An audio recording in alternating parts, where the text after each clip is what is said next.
Let's shift focus now to something which I think we'll be focusing on whole hog over perhaps the next 60 days or so. As we draw near to the Bihar elections, we would be wondering how the sweepstakes might pan out, and therefore how things change in the centre as well.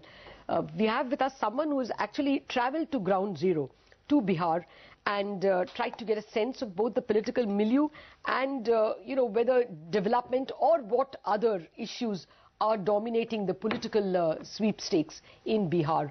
Shankar, the Chief India Economist and Director at Religare Capital Markets, who's the author of a recent report on the battle for Bihar, joins in. Good morning, Shankar. Thank you very much for joining us. Give us your first impressions. Your report says it looks like an NDA victory.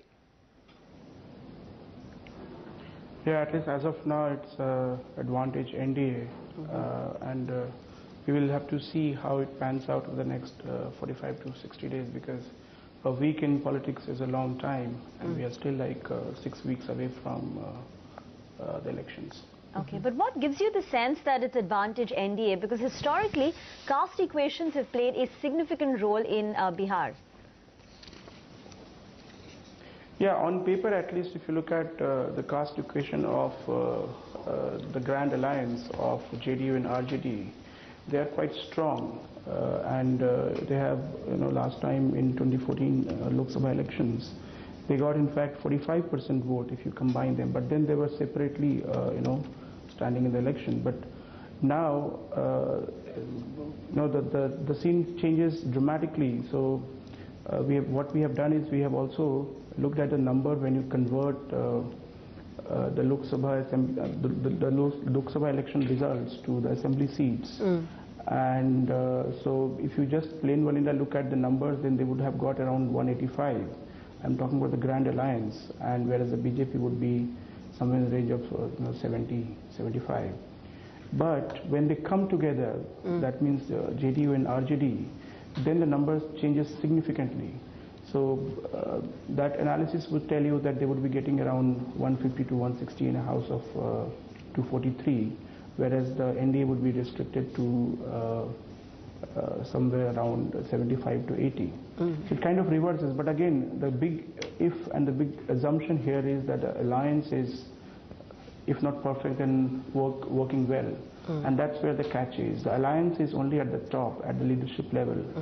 But if you talk to the people on the ground, the cadre level as well as the mid level, who actually kind of really influence the election decisions, there the alliance is still patchy, and I don't see that improving, because the last 15 years of, call it animosity or call it anti looking at each other, that will have a big bearing on the outcome. And plus NDA also has a lot of advantage in the sense that they have the Dalit leaders like Ramvilas Paswan and Manji in their fold, and they also have vote cutters from the rivals vote bank, namely you have the Yadav vote cutter would be Bhakti Yadav, as well as he's not joined NDA, but he's kind of would be a big play, big decision maker. Okay, Shankar, again, OIC would also be joining. Yeah. All right. No, I take your point. Your point about lack of cohesiveness at the bottom, but alliance leadership veering towards the NDA becoming an advantage is taken. You're also going there on behalf of economic investors from your brokerage. What is the sense you're getting? Is development the main plank, or is it still largely caste weighted? If development is the plank, should one look positively at a post-election economic scenario in Bihar? See, it's a mix of both, and it would be very difficult to kind of quantify how much would be development plank and how much would be caste. But caste definitely plays in, at least in the minds of the politicians. But talking to a wide spectrum of people are now talking more and more about issues around development, issues around why they have not been, there's a lot to desire for in terms of job creation in the states. There's not much capital which has come in, private capital, and industry being shying away from the state, despite significant improvement, at least in the last 4 to 5 years, except if you leave aside the last 1.5 years in terms of the law and order situation. So, the power situation has improved significantly, although the generation there is very, very little. So there's a lot of improvement which has happened in the power distribution in terms of law and order, at least until 2013.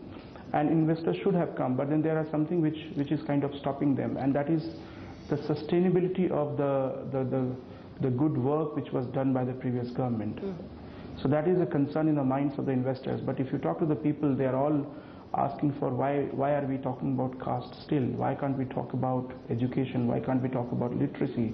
And education is a big business in a state like Bihar. A lot of the students, and this is what in fact Modi was highlighting in his Parivartan rally last time, that why should a person from Bihar travel all the way to Delhi or Bangalore or Hyderabad for education and spend say $1 lakh a year? And that is a loss to the state, because the education system in the state is hugely skewed towards the so-called public school and the private colleges, which are very, very few.